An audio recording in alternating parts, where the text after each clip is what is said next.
2, 3, 4.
Well, that was Scotland the Brave and Rowan Tree.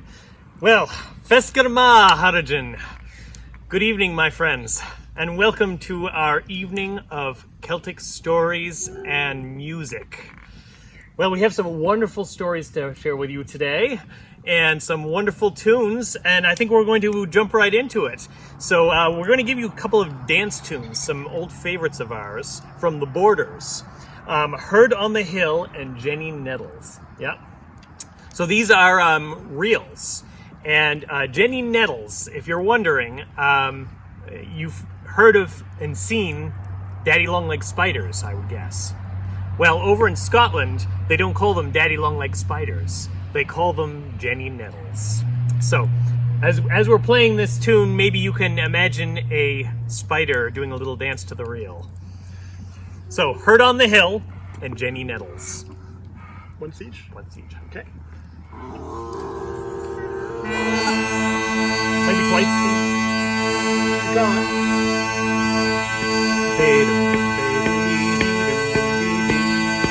One, two, three, four.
Well, I hope you all enjoyed those reels there. Well, we are going to, I think, move right into a story. So this is the story of the Magic Bagpipe by Gerry and George Armstrong. And the main character, Donald McCrimmon, is actually a historical figure. He's probably the most famous bagpiper, a legendary bagpiper, the hereditary piper of the MacLeod family. And this is the story of how he became the hereditary piper of the MacLeod clan. The Magic Bagpipe by Gerry and George Armstrong.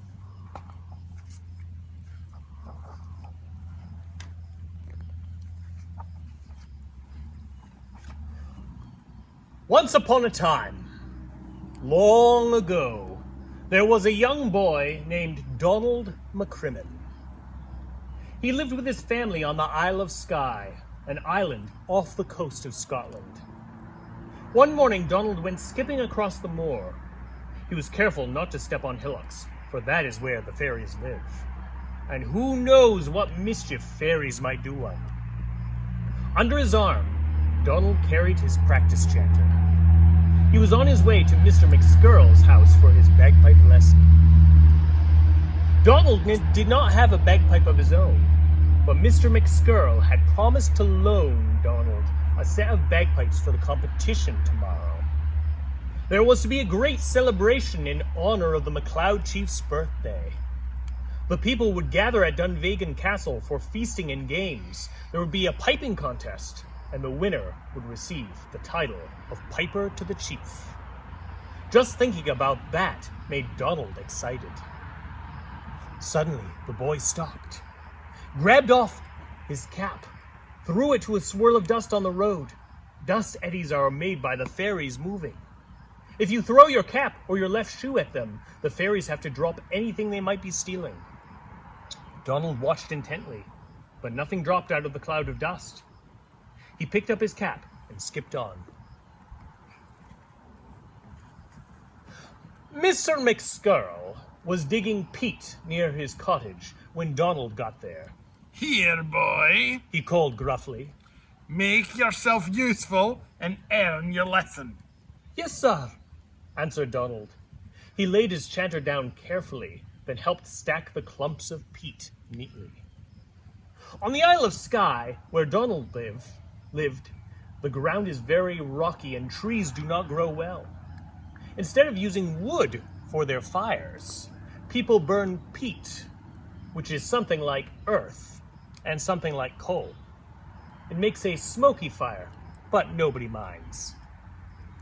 Donald worked hard. Even so, it was a long time before McSquirrel stopped. "Fill the creel with peat, Donald, and come along," he finally said.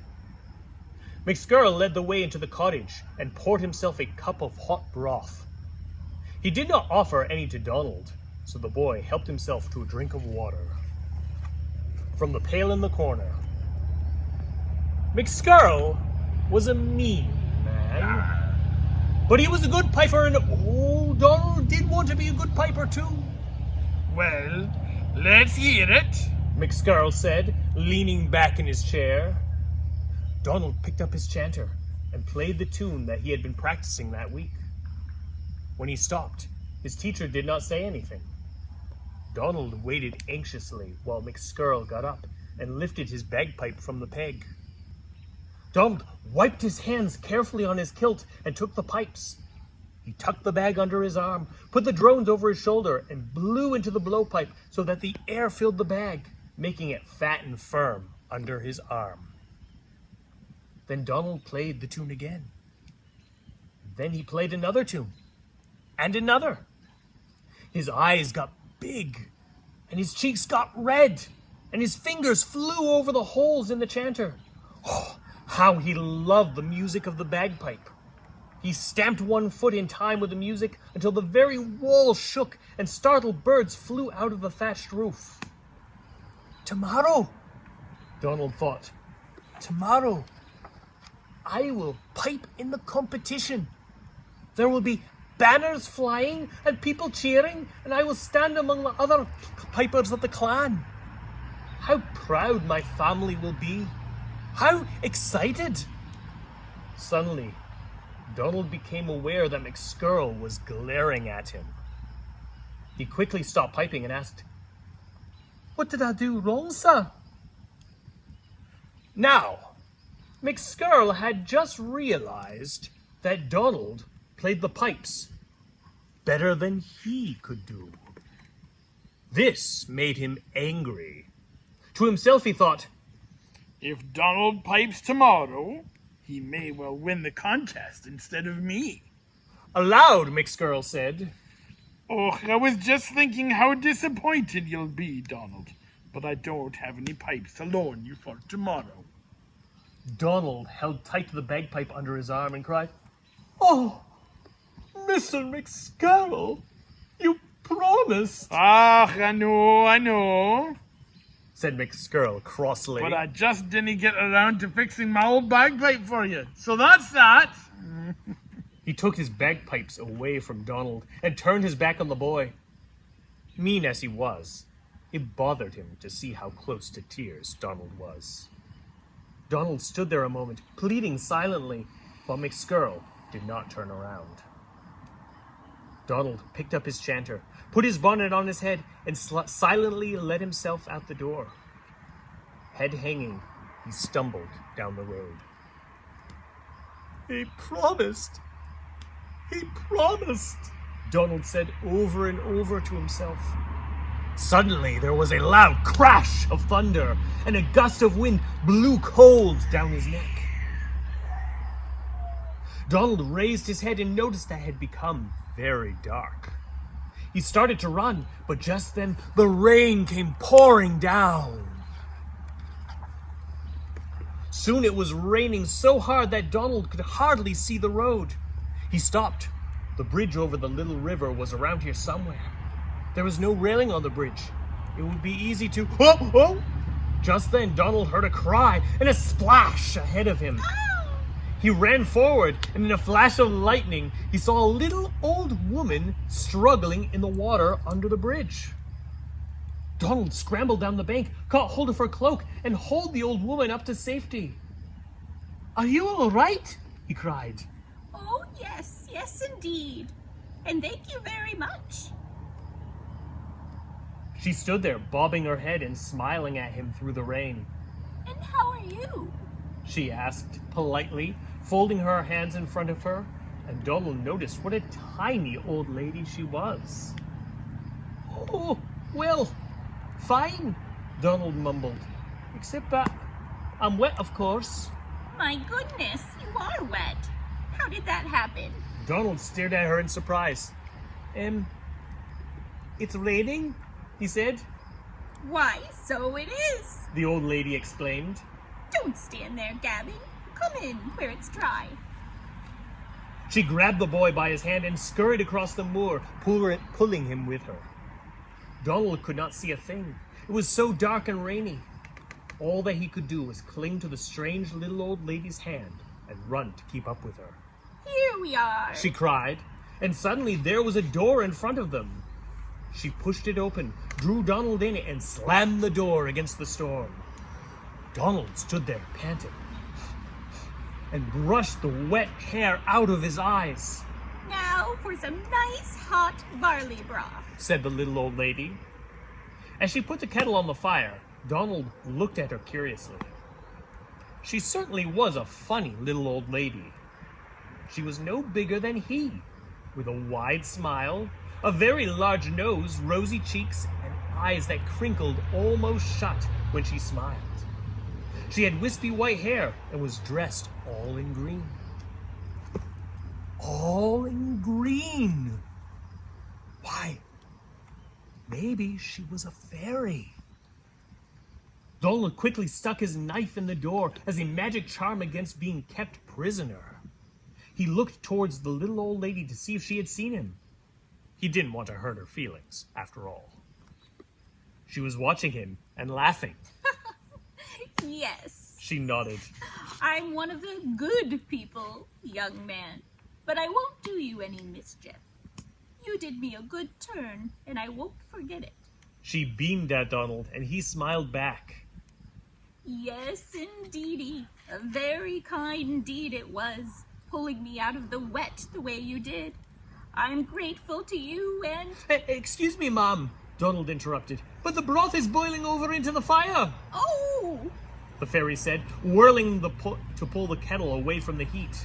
I do that every time. She confessed, chuckling. Then while she poured the broth, Donald pulled up a bench to the fireplace so that their clothes could dry. Isn't this cozy? Said the fairy, swinging her feet. But you're not very happy. She added, cocking her head to one side to peer into Donald's face. Yes, I am, he declared, stoutly. No, you're not. The fairy insisted. A tear ran down Donald's cheek and splashed into his cup.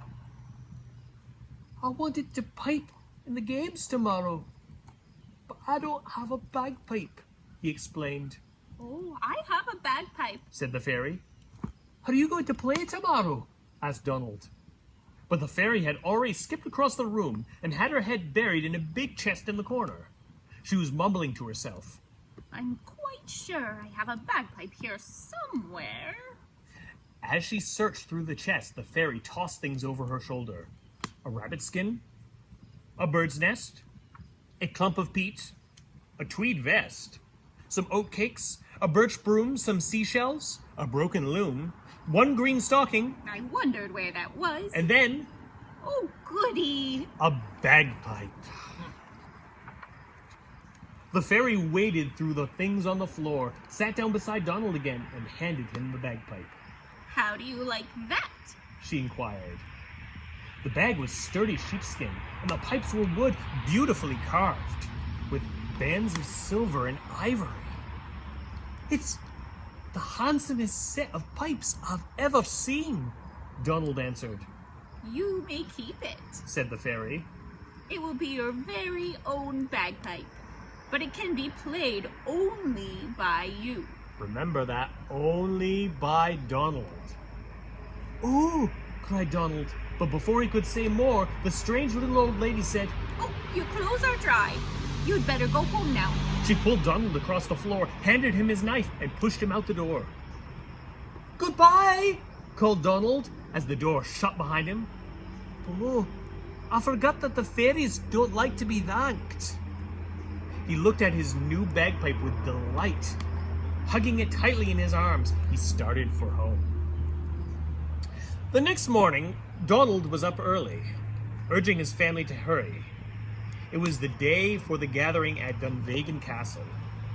Right after breakfast, Donald, his little sister, and his mother and father set off across the moor. When the McCrimmons arrived, the great fires were already roaring. Huge chunks of meat were roasting. All the clansmen had come with something for the feast. Strings of fish, freshly baked bread, cakes and scones, honey and jam. Donald felt hungry just looking at all the good things to eat. In the harbor by the castle, many boats came, bringing visitors.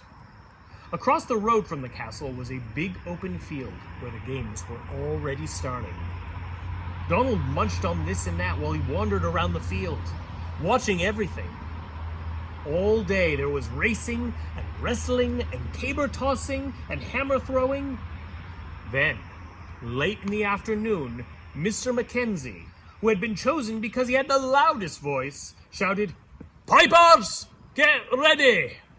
And the contest Donald had waited for began.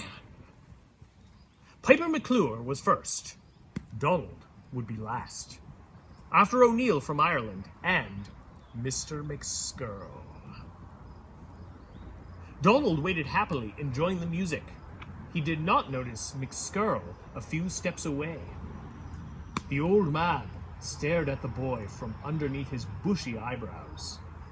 He had a good set of pipes himself, but Donald's pipes were the best he had ever seen. Finally, Mr. McSkirl spoke to Donald. I'm sorry I didn't get around to fixing up my old pipes for you, He said, "Oh, that's all right, sir. said Donald happily. "I have a bagpipe of my own now." So I see, but it's not a very good one. I'll tell you what I'll do, my boy. I'll trade with you. And what did McSkirl do then but jerk Donald's pipes from him and shove his own bagpipe at the boy? Then off he started. Of course, McSkirl had not the least idea of how Donald had come by his bagpipe. He only wanted it for himself. Donald tried to race after the man. "No, no," he called. "Please, Mr. McSkirl, I don't want to trade." Just then, McSkirl's name was called, and he marched onto the field, leaving Donald weeping with anger. Suddenly the boy heard a strange noise, and he stopped crying. What could it be? McSkirl was playing, but it didn't sound like bagpipe music. It sounded like a cat fight. There were squeals and shrieks and gurgles. The bagpipe was wheezing and gasping like a sick cow. McSkirl's fingers were slurring every hoarse note.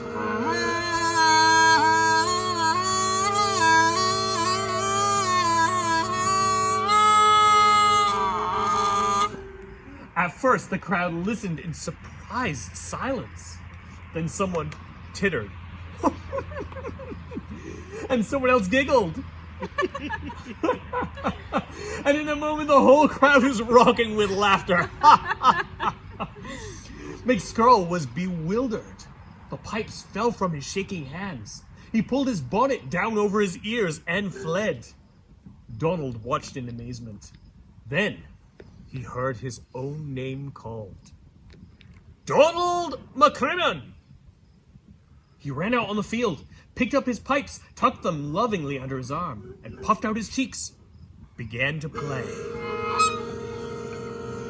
The laughter and hooting died as the people turned to listen to Donald.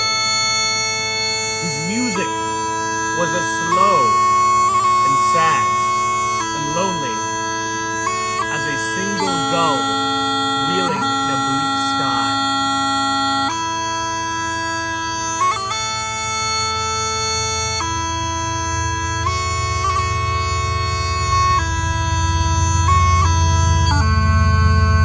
The crowd grew very quiet as Donald paced slowly up and down, and the music sang of hardship and loneliness and disappointment. It made the listeners think of the cold wind sweeping over the moor and the gray waves rolling against the rocks. Then Donald quickened his step, and the people lifted their heads as the music changed. It rolled out, glad and proud of the very hardness of life, because it offered the challenge to overcome. People began to tap their feet and nod their heads and smile. This music made them proud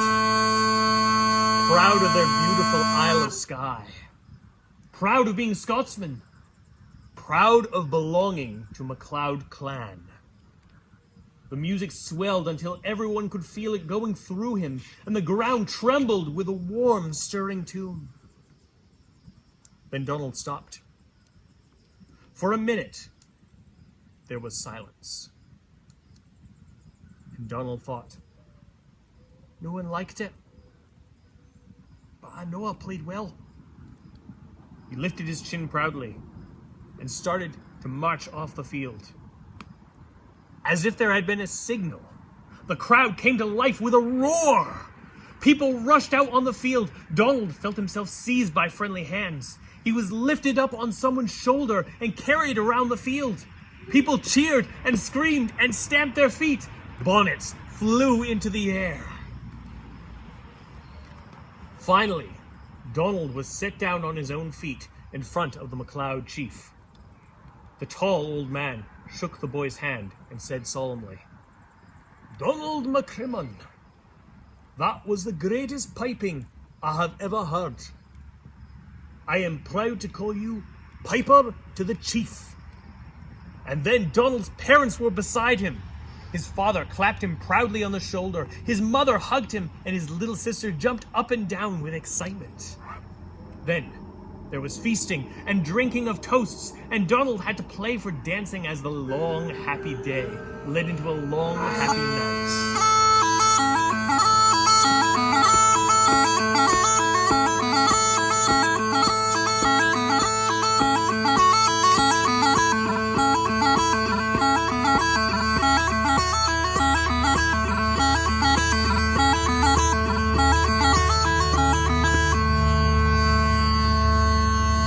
The happiest person in all that celebration was Donald McCrimmon, piper to the chief. Was that a good story, folks? I love that story, and I know it's one of your favorites Absolutely. as well. And so a big round of applause to Ian MacHarg on the pipes, Thank you. and to Gwyn Gauthier for playing our fairy. So this next tune that we're going to play for you is called Hachil McCrimmon, which means in Gaelic, McCrimmon will not return. And the reason why we're playing this tune for you is it was written by Donald McCrimmon, who is the young man, the little boy in that last story that we just read. So it's just a nice little historical note. So, Hachil McCrimmon.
You can almost imagine McCrimmon in a boat fading off into the distance. McCrimmon will not return. Lovely tune. Great tune. Great tune, yes. Well, I think maybe we should speed things up again a little bit. A little high road to Linton. What do you think? Twice? Four? Four parts? Yeah. Okay. Let's go to go. All right.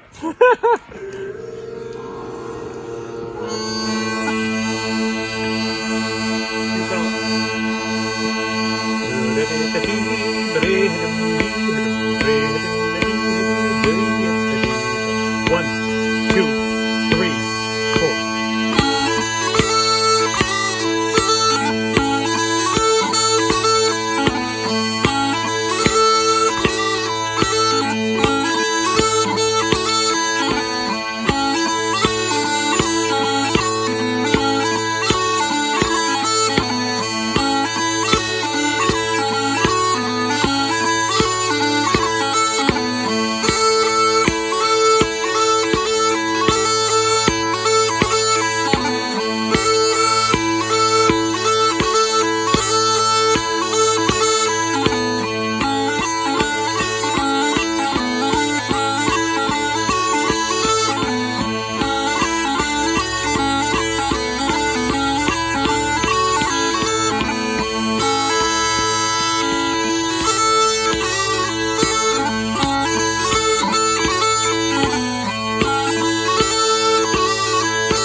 Very good.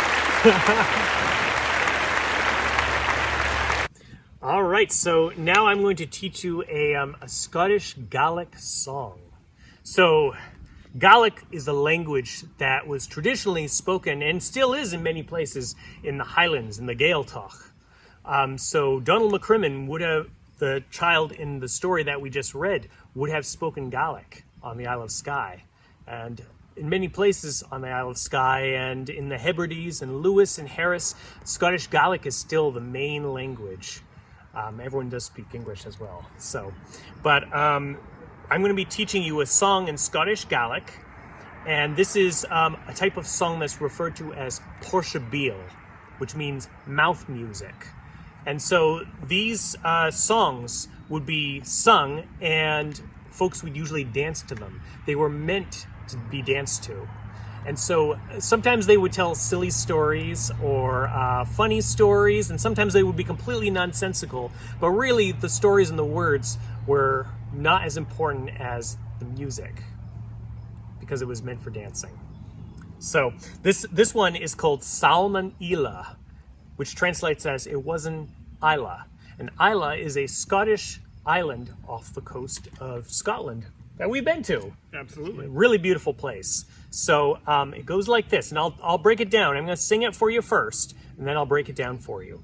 So it goes like this. Saun an Ila, Nila, Nila, Saun an Ila, Rukag me. Saun an Ila, Nila, Nila, Saun an Ila, Voyach.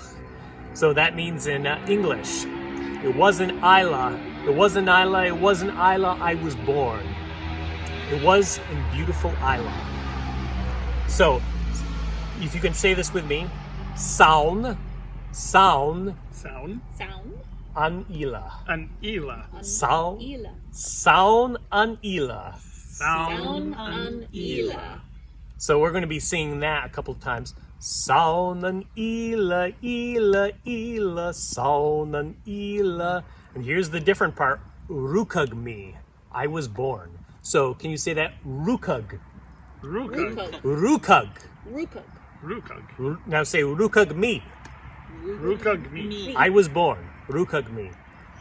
So Saun an Ila, Rukag me. It wasn't Isla, I was born.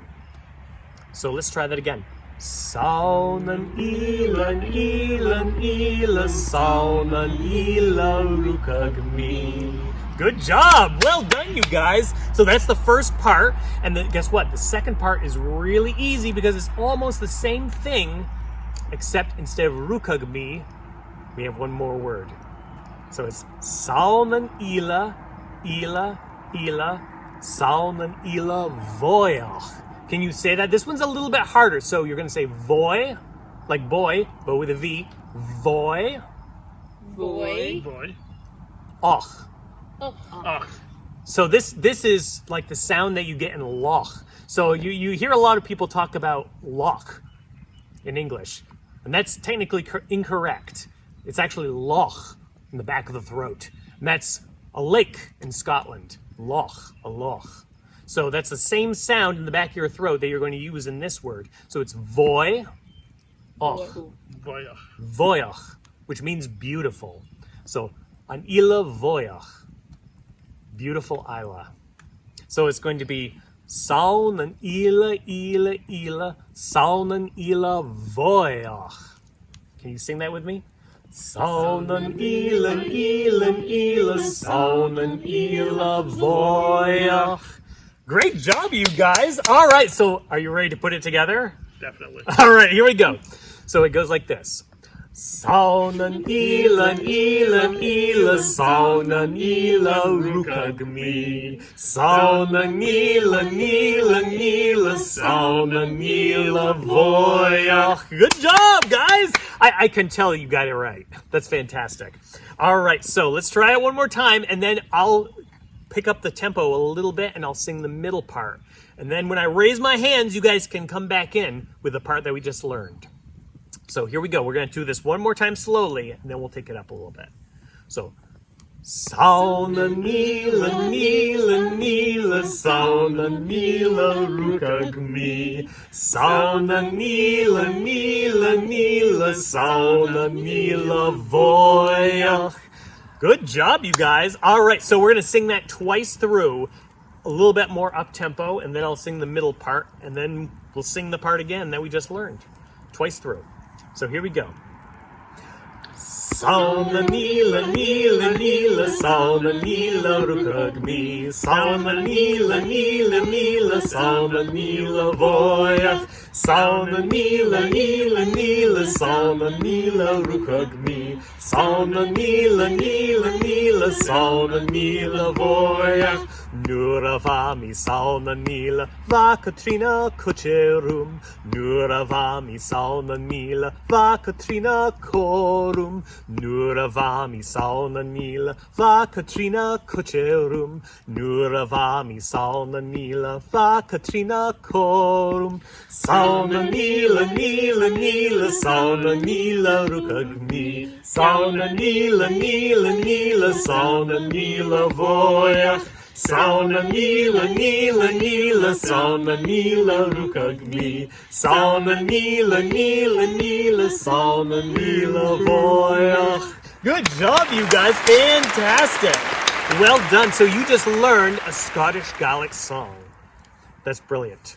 Congratulations. Well, I think it might be time for another tune, and then maybe I have a scary story to tell, but what's a bonfire? A summer bonfire without a scary story. But more about that in just a moment. Guard the sky. Guard the sky. Okay. Flat from Flava. You got it. Both one time? Yes. So we're going to be playing a tune called Gardens of Skye, because that's the island that Donald McCrimmon was from.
Very nice.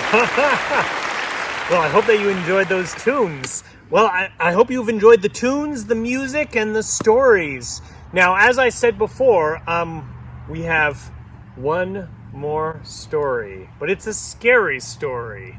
So, news up front for the parents, it's probably PG rated, because there is some mild violence and possibly some disturbing images. It definitely would fit in with the Grimm's fairy tales. Let's just say that. So if you think that this might be a little bit too scary for your child, it might be better to preview the next 10 minutes or so before you show it to your child. Or this might just be the end of the program for some of the little kids. In which case, thank you for joining us in Oichava. Good night. So a big thank you here. I want to take an opportunity to give a big thank you to Ian MacHarg for joining me today on the small pipes. And a big thank you to Gwyn Gauthier for playing our fairy in our story with Donald McCrimmon. And to Garrett Grant for filming this whole thing. Yay! And to my parents for letting us film by their fire pit. Thank you. All right, now, while the wee ones go to bed, Ian and I will talk about something innocuous like mosquitoes, so they don't feel like they're missing anything. How are the mosquitoes out in Marshfield? Oh, this year, they're the Ian? size of horses. Oh, so nothing new. Aye. Well, you know, they're the size of great big bulls and cows here in Vermont. Well, of course, you know, the mosquitoes that we have here, I think, are nothing compared to Scottish midges. Will you agree? I would completely agree. So if you've not ever encountered the Scottish midge, well, let me just tell you that they are bloodthirsty little savages. They're like wee vampires. They are about the size of a period on a printed page of text. And they don't attack singly. They attack in a swarm. But they bite like crocodiles. But they bite like crocodiles and piranhas. And they're practically invisible. And they're, like I said, bloodthirsty savages. So, I mean, one moment you'll be out enjoying a beautiful day, and then all of a sudden they'll be all over you, sucking your blood and biting you, and you'll end up with this huge rash. So I think that they're worse than mosquitoes.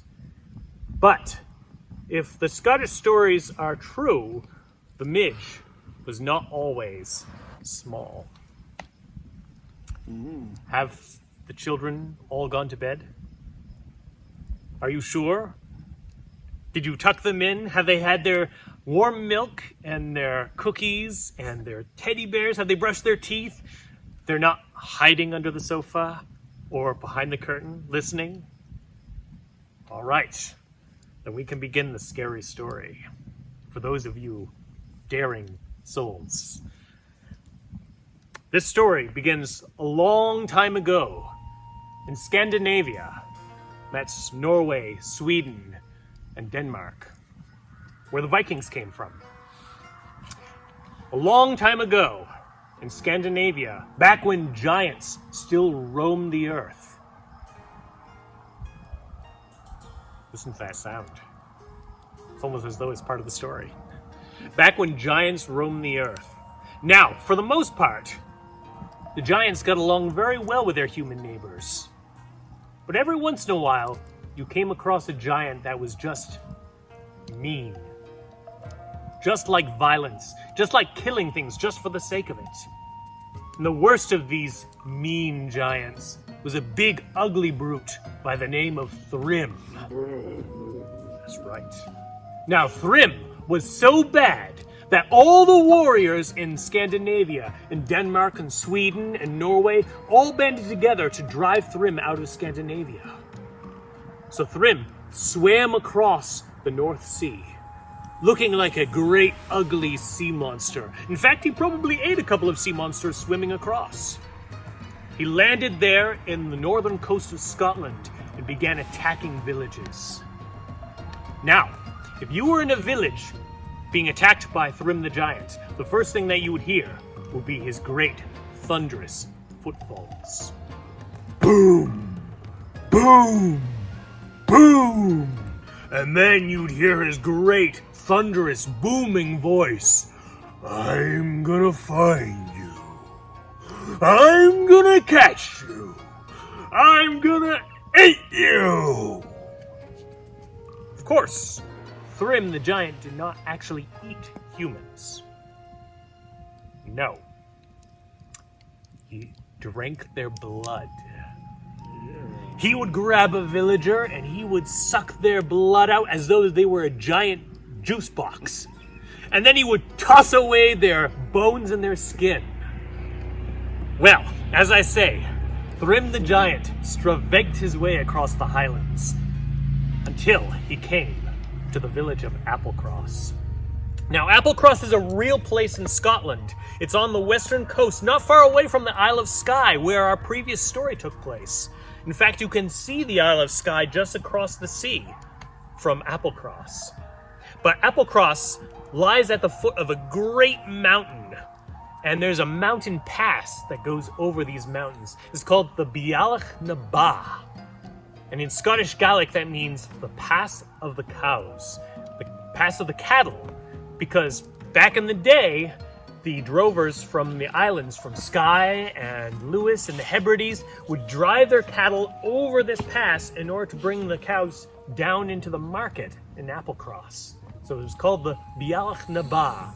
And you can visit this today if you ever go to Scotland. It is actually one of the highest roads in Scotland. Very treacherous. Well, the villagers of Applecross had gotten wind that Thrim the Giant was on his way. So, they all gathered together and had a great meeting of the village elders to decide what to do about the menace of Thrim. And they came up with a very clever plan. Here's what they did. First, they called together all the blacksmiths in Applecross, and they had them gather every scrap of iron and metal that they could find. Pulled it all together, and they melted it down, and they had the smiths forge a great chain. And they stretched this chain across the Beag Air Bheag, the mountain pass. Then, they put all the villagers of Applecross to work, digging a great pit there at the foot of the mountain. And then they lined that pit with sharpened stakes. Lastly, they sent all the children of Applecross up into the mountain pass, up into the Beag Air Bheag, to watch out for Thrim the Giant. They didn't have to wait very long. Very soon, they heard his great, thunderous, booming footfalls. Boom! Boom! Boom! And then they heard his great, thunderous, booming voice rolling along the mountain pass. I'm gonna find you. I'm gonna catch you. I'm gonna eat you. And then they saw his great, ugly face appear out of the mist. Well, the children knew what they had to do. They threw their insults and their taunts at Thrim the Giant. They called him things like numpty and Egypt. Nobody likes to be called a numpty or Egypt. So the children went screaming and running as fast as they could down the mountainside, running for their lives. And the giant, not being too clever, ran right after them. He tripped on the chain that was stretched across the Beag Air Bheag, the mountain pass, and went tumbling down the mountainside. And there at the bottom of the mountain, he fell into the pit the villagers had dug and was impaled on those sharpened stakes. Well, the villagers, they thought that was the end of Thrim the Giant. Do you think that was the end of the giant? No, Thrim the Giant was not dead. He thrashed around and he roared, I'm gonna find you! I'm gonna catch you! I'm gonna eat you! So the villagers, they got their hunting knives. And they got their axes and their scythes that they used for cutting the grain and cutting the grass and the hay, and every sharp tool that they could find. And they jumped into that pit and they chopped Thrim the Giant up into little tiny bits and pieces. Well, satisfied that they'd finally put an end to Thrim the Giant, the villagers returned to Applecross. And in the great village hall, they held a great feast in celebration for their victory. It went late into the night and well into the early hours of the morning. After which, all the villagers toddled home to bed, full and happy. But that's not the end of the story. Not a wink of sleep did those villagers of Applecross get that night. For all night long, they heard on the breeze the voice of Thrim the Giant. I'm gonna find you. I'm gonna catch you. I'm gonna eat you. All night long, carried on the breeze. So the villagers didn't get a wink of sleep that night. And the next morning, as the sun crept over the mountains, the villagers climbed out of their cottages, their houses, and walked up the mountainside to the pit where all the little pieces and bits of Thrim were still laying. And every single one, each one of those little bits and pieces of the giant spoke and said, I'm gonna find you. I'm gonna catch you. I'm gonna eat you. Well, the villagers all got together and they discussed what they were going to do about all these little pieces of Thrim. And they decided that in the end, the thing they were going to have to do was build a great big bonfire and burn all those pieces of Thrim. So they gathered as much peat and as much wood as they could, and they built a great fire in that pit that they had dug. And they burned all those little bits and pieces of Thrim the Giant. It was a huge bonfire. You could see it from miles away, they say. In fact, ships out at sea saw this bonfire, and it was so big they thought it was a lighthouse. It burned all night long. But by morning, every little bit and piece of Thrim the Giant had been burned to ash. Well, exhausted, but satisfied that they'd finally put an end to Thrim, the villagers of Applecross turned to go back home, to climb back down the mountainside. It was then that something unexpected happened. Something horrible. Something terrible. A breeze blew off the ocean. It picked up those ashes of Thrim and tossed them high into the air. And to the villagers' horror, every little bit and piece of ash of Thrim turned into a midge and flew at the villagers, biting them and sucking their blood and saying, "We're gonna find you! We're gonna catch you! We're gonna eat you!" And the villagers went running and screaming down the mountainside to hide in their cottages or build bonfires, hoping that the smoke would drive away the midges. And the Scots have been plagued by midges ever since. So, if you ever visit Scotland and you're out enjoying a beautiful summer day in the Highlands, only to have it spoiled by a swarm of hungry, bloodthirsty midges, if you listen carefully, you might just hear the voice of Thrim. "We're gonna find you! We're gonna catch you! We're gonna eat you!" Well, folks, that was a scary story, but I hope there was a little bit of humor in that as well. Hopefully it wasn't too scary. Well, folks, thank you for joining us this evening for these Celtic tales and these tunes. I hope you learned something, and I hope that that this was entertaining and enjoyable for you this evening. Continue reading for the rest of the summer. Stay calm and keep reading. And in Scotland, in Scottish Gaelic, at a parting, they have a saying. They say, "Bianna Clave." That means blessings with you. And the response is, "Marshin Lave." The same with you. So, I will say to you today, this evening, Bianna Clave. Martian Lave. Marshin Lave. Tapa Lave. Thank you. Oichava, and good night.